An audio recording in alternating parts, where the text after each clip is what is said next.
anymore today. We have little children and we're constantly taking pictures on our phones and on our iPads and on our cameras and on our video recorders. When I was a little boy, my parents weren't that much into taking pictures. So there's only a few pictures of me when I was a little boy. One is in a high chair. I think I was about 2. And another one that really sticks out in my mind, and there were only a few, was being in the front yard of my house at 2 Winding Way, West Orange, New Jersey. I have a baseball cap on, I have a bat in my hand, and I'm swinging at one of my mother's flowers. Knockoff blossom. We moved from New Jersey to Ohio. When we moved to Ohio, we had a big front yard, and in the front yard there was a crabapple tree. And one of the things I enjoyed doing, kind of like that boy that I mentioned at the beginning of the service, is to pick crab apples off the tree and with my bat just stand there and hit the crab apples. Now, crab apples are only about to go big. So after I got very good at hitting crab apples, you can imagine what a baseball, looked like. It was easy to hit a baseball after that. But I think as I was going through that, I had a dream. When I was a little boy, I used to tell everybody, I'm going to grow up and be a Major League Baseball player. And then when I blew up my arm, I told everybody I was going to be an umpire in the Major Leagues. But of course, those dreams didn't work out. I'm standing here before you this morning. But I'm sure there have been plenty of little boys just like myself and like that little boy I described at the beginning of the service who,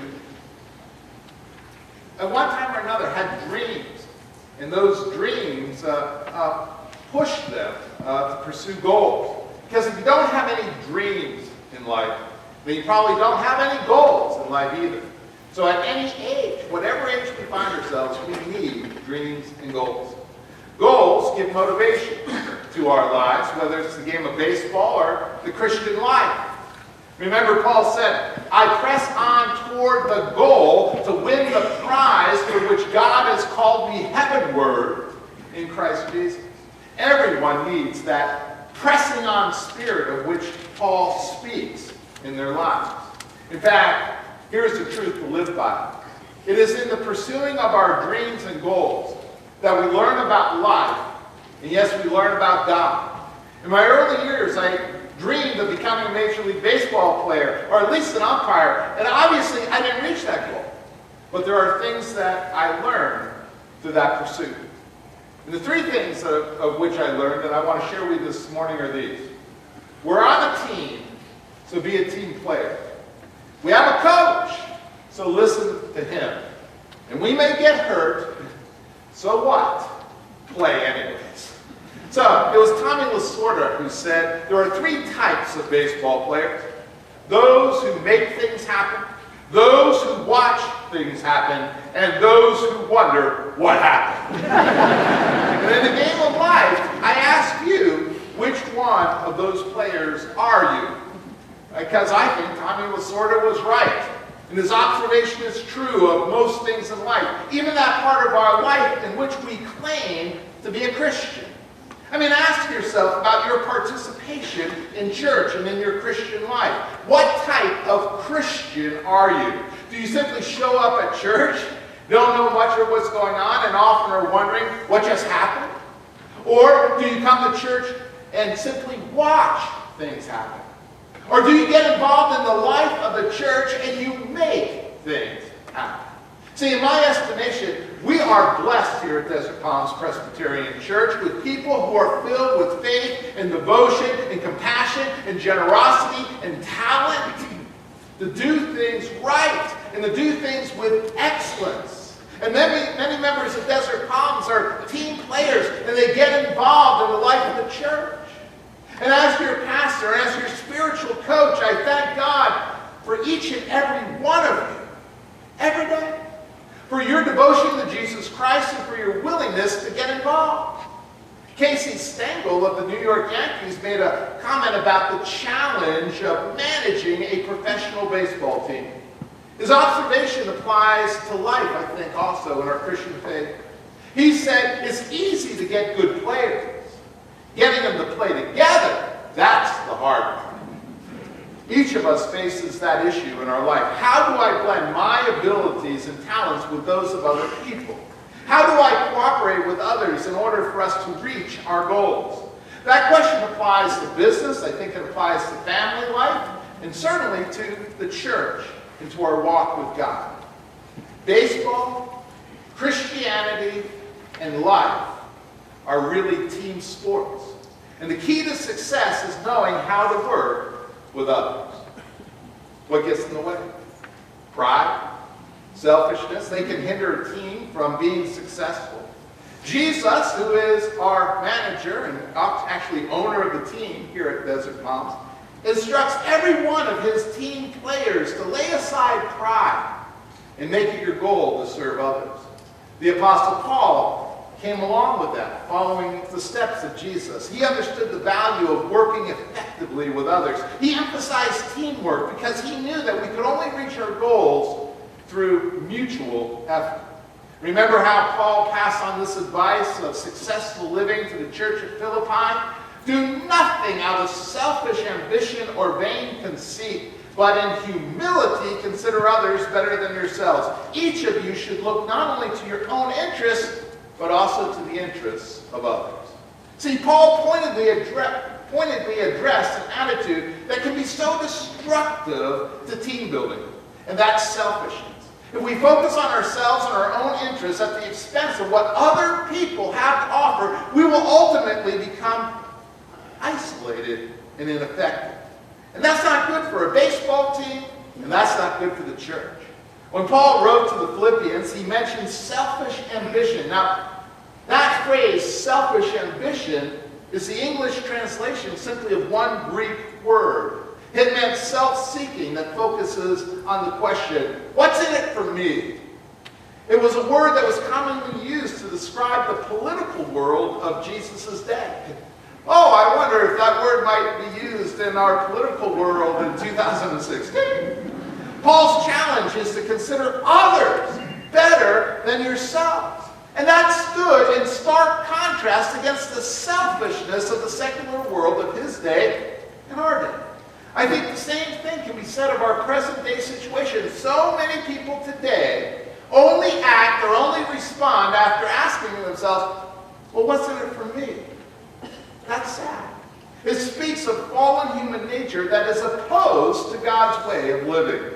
Paul's godly advice goes against our fallen human nature. So let's be honest. We live in a highly competitive world. We know that winners are rewarded and no one wants to be a loser. Yet Paul exhorted us to focus not simply on our own gifts, but upon others and their gifts.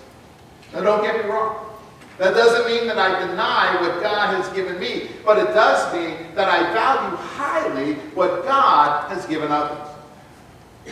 When it comes to the church, we need to be team players. Everyone has some skill that makes him or her better than we are at some things. No one has it all. And what God has given others is important to us. Each individual has some unique combination of gifts and personalities that gives him or her great value. And when shared with others and their talents, success is not far away. Jesus wants his disciples who make up the church to model unselfishness and to work as a team. During the 1964 Olympics, there was a two-man bobsled competition. A British team, driven by Tony Nash, had just completed the first run. They found themselves after the first run in second place. Just then they made a disheartening discovery. During that first run, they had broken a bolt on the rear axle of their sled, making their sled unable to be used and putting them out of the competition. The great Italian bobsled driver, Eugenio Monti, whose team was in first place after the first run, heard of their plight. And you know what he did? During the second run, after his team had run, he removed the bolt from the rear axle of his own sled and he sent it over to the British team. And the British team placed the bolt on the axle of their sled, and then they raced down the mountain, winning the gold medal. And Monti's Italian team eventually finished third. When asked about his act of sportsmanship, Eugenio Monti modestly replied, Tony Nash did not win because I gave him a bolt. Tony Nash won because he was the best driver. We need to recognize the gifts that others possess. Because of Monty's unselfishness, he was awarded the very first D. Coubertin Medal for Sportsmanship, an award named after the founder of the modern-day Olympics, and it is today prized as one of the highest honors that an Olympian can receive. But here is the truth. God honors unselfishness, and it's the only attitude that will make us winners in the end. As Casey Stengel demonstrated with the New York Yankees, championships are won when individuals play together. It works in baseball, it works in the church, and what's more, it works in everyday life. It will work for anyone. Most of us have discovered that in all things of life, things work a lot better when we work with people and not against them. And this applies to home, and the work, and the business, and the sports, and to the church. Brothers and sisters, we're not playing the game of life by ourselves. We're on a team called the church, and we are in this thing together. So be a team player. It doesn't make any difference whether you are the pitcher, the catcher, the first baseman, the second baseman, the third baseman, the shortstop, the outfielder, or the backfielder. Whatever. It doesn't make any difference in the church whether you're the preacher, an elder, a deacon, a teacher, a layperson, a greeter, a mission worker, a pianist, a soloist, an organist, or whatever. We're all still on the same team. And we must be team players. And when we work together, we accomplish so much. In 1886, Nevada had a state fair. They decided to have a contest among mule teams to see how much metal mules could pull. And the first place team pulled 14,000 pounds. Second place team pulled 13,000 pounds. And so some wise guy said, hey, I wonder what would happen if we put the two teams together. You think they could pull 27,000 pounds? They hitched up those teams. And together they did not pull 27,000 pounds. They pulled 35,000 pounds. See, members of Desert Promise, we're on a team. Jesus' team. So be a team player like God has asked us to be. Let's pull together. And no telling how much we can accomplish for God. So first, baseball taught me we're on a team, so be a team player. Second thing is we have a coach, so listen to him. See, my baseball coaches taught me how to bat, to bunt, to pitch, to field a grounder, to catch a fly ball, to steal a base. I'm telling you, there is so much to learn, and I had to learn it all. I think my best coaches were my Little League coaches, Mike and Bob Popovic. One day I was pitching, and I thought of myself as a pretty good pitcher, but this particular inning was not going very well. I couldn't find the strike zone. I walked the first batter, I walked the second batter, I walked the third batter. Finally, Mike Popovic came out to the mound. You ever wonder what a coach says to a pitcher when they walk out to the mound? Mr. Popovic said to me, Jimmy, how's your girlfriend doing?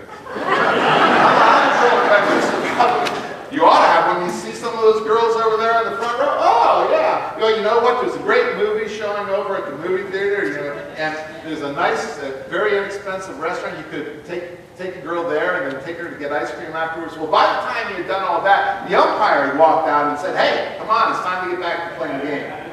And after he had relaxed me, what he did is he said, Jimmy, and he drew a line in the dirt right in front of the mound. And he said, whenever you throw your next pitch, and the pitch after that, just make sure that your left foot comes down on the left side of that line. And then he walked off the field. I proceeded to strike out the next 3 batters. Listen to your coach. In the game of life, we're always learning something. I'm reminded of a group of young girls who were at a church all-nighter. The youth director began a Bible study at midnight.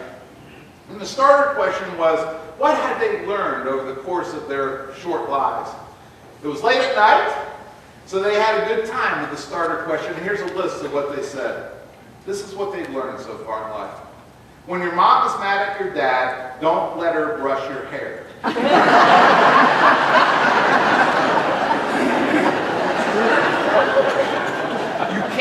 trust dogs to watch your food. No matter how hard you try, you cannot baptize cats. Reading what people write on desks can teach you a lot. Don't sneeze when someone is cutting your hair. Puppies still have bad breath even after eating a Tic Tac. Never hold a dustbuster and a cat at the same time. You cannot hide a piece of broccoli in a glass of milk. Don't wear polka dot underwear under white shorts. And the best place to be when you're sad is on Grandma's lap.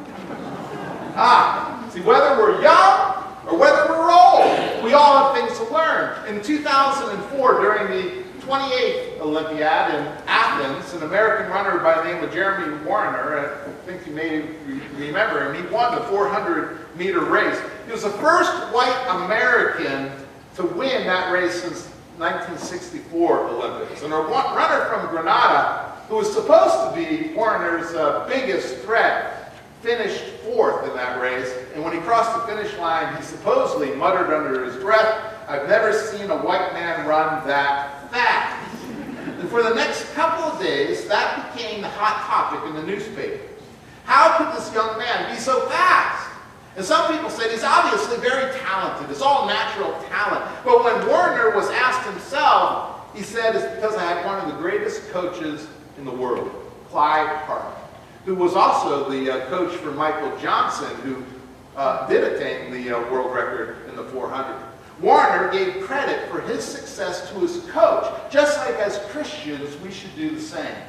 Warner said of Hart, "I've had a great coach and he knows what he's doing." And Michael Johnson said of Hart, "He's just an incredible coach. And it's because he's a teacher. He teaches athletes how to run."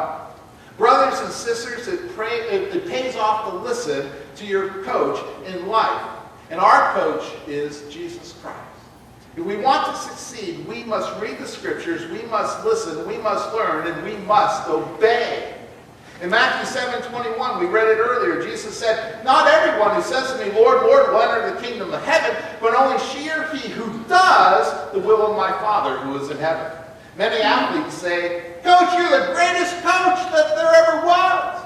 But in actuality, they don't listen to their coach. They don't do what he says, and that's the recipe for failure. Many supposed Christians will oftentimes say, "Oh, Jesus, you are Lord of Lords.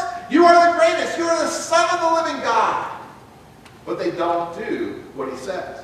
We only become Christ-like if we listen and do what Coach Jesus says.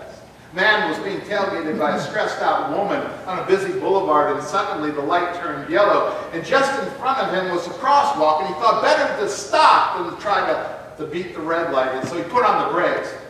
Right at that moment, that woman who was tailgating him also put on her brakes, hit her head on the roof, and then laid on her horn. She screamed because she had missed her chance to get through that intersection. And as she was still in mid-rant, she heard a tap on her window. She looked up to see the face of a very serious-looking police officer. The officer ordered her to get out of the car, said, "Put your hands up," put them on the car. And the police officer took her to the police station, fingerprinted her, photographed her, put her in the waiting cell. After a couple hours, however, a policeman approached the cell door and opened it.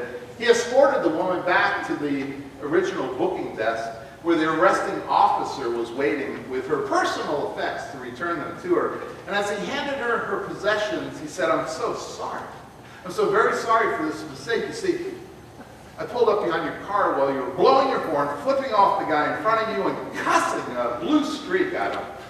And I noticed the Choose Life license plate holder, 'What would Jesus do?' bumper sticker, the Follow Me to Sunday School bumper sticker, and the chrome-plated Christian fish emblem on the trunk of your car. And naturally, I assumed that you had stolen the car."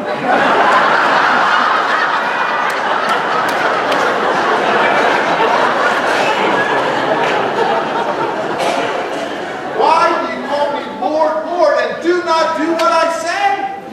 We have a coach. We need to listen to him and do what he says. Baseball taught me we're on a team, so be a team player. We have a coach, so listen to him. And we may get hurt, so what? Play anyways. I was thinking back, I've always thought back to my Little League days to a little boy by the name of Bobby D. Fiore. I've always been a big oaf for my age, okay? I'm just as much larger than many of the other kids. And along came Bobby D. Fiore to play baseball, and he had as much dedication to play baseball as I did, but he had really thin arms. He looked really meek. I'd get into the batter's box, and the ball would come, and I'd swing. Bobby D. Fiore would get into the batter's box and just swing. One thing, though, about Bobby D. Fiore. First game he ever played, he got into the box. I think it was the second time to bat. He got hit by a pitch. And, you know, his little arms and all, he just crumpled to the ground, and you could see the tears coming. He got on, basically scored a run for us that day. The second game that we ever played, second or third time up, he got hit by a pitch. He crumpled to the ground. Do you know that Bobby D. Fiore was like the Ron Hunt of Little League? He got hit by more pitches than I've ever seen a kid get hit by pitches. But think about that. Bobby D. Fiore would get hit by a pitch in one game, and though he wasn't all that strong, he still got back into the box the next time up in the next game, just to be hit again, and then to get back in the box again. Some of you will remember the baseball player Lou Gehrig, who's known as the Iron Man of baseball, and maybe for a very good reason. For 15 years, from 1920 to 1930, he played first base for the Yankees. He played 2,130 consecutive games. And after he retired, they x-rayed both of his hands and found that every finger on both hands had been broken at least once. And yet he never missed a game. He played even though he was hurt. And that says something about his character. Obviously, we have to go on living the Christian life, even though at times we encounter difficult times. It's a guaranteed thing that we will be hurt in this life from time to time. We must go on. The Apostle Paul was a great player in the game of life. He too endured much hardship. And in 1 Corinthians 4 earlier, he said, to this very hour we go hungry and thirsty, we are in rags, we are brutally treated, we are homeless.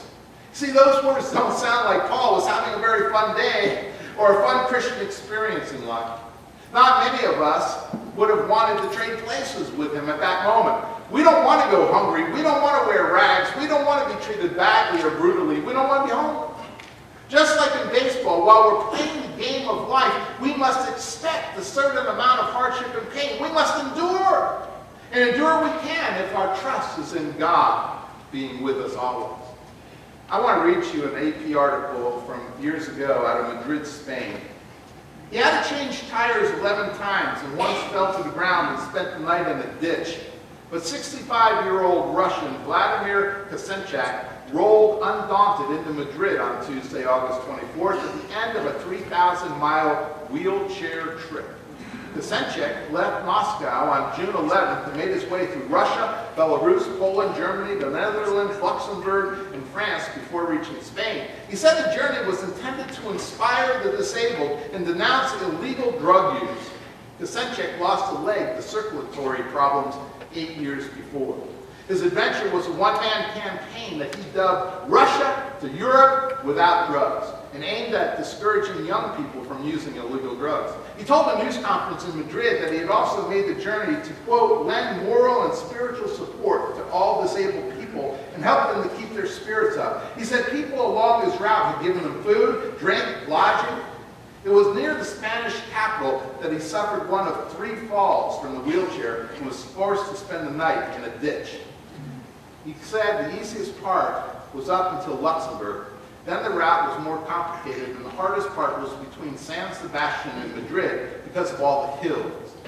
He said his original goal had been to go to Lisbon, Portugal. He said he stopped in Madrid because his wheelchair gave out for the 12th time. My only question is, why didn't someone get the man another wheelchair? Come on. Brothers and sisters, if that 65-year-old man could endure what he did for his cause, think of what we can endure for the cause of Christ. In playing the game of life, you're bound to get hurt. But so what? Be like Bobby D. Fiore. Get back up and get in the box and play anyway. So 3 things I learned from baseball. We're on a team, so be a team player. We have a coach, so listen to him. We may get hurt. So what? Play anyway. Ty Cobb considered by many as the greatest baseball player of all time. He played 3,033 games for 12 years. He led the American League in batting average for 12 years. For 4 years, he batted over 400. And on his deathbed, July 17, 1961, at the age of 74, he accepted Jesus Christ as his Lord and Savior. He said, "You tell the boys, I'm sorry it was at the last part of the ninth that I came to know Christ. I wish it had taken place in the first half of the first." I don't know now if that story is true. That's what they say occurred that night. But I think the point is clear. There is time when the ball game will end. It will not matter whether you hit a single, a double, a triple, or even a home run in the great box score of life. What will matter is what we did with and for Jesus Christ. The game of life leaves us all very weary and burdened. We know that. We've experienced it. But Jesus gives rest, release, renewal, and reward. Believe in him. Trust him. Surrender to him. Obey him. Comfort will come. Worries will cease. Joy will return. And life will never end. Amen. Amen.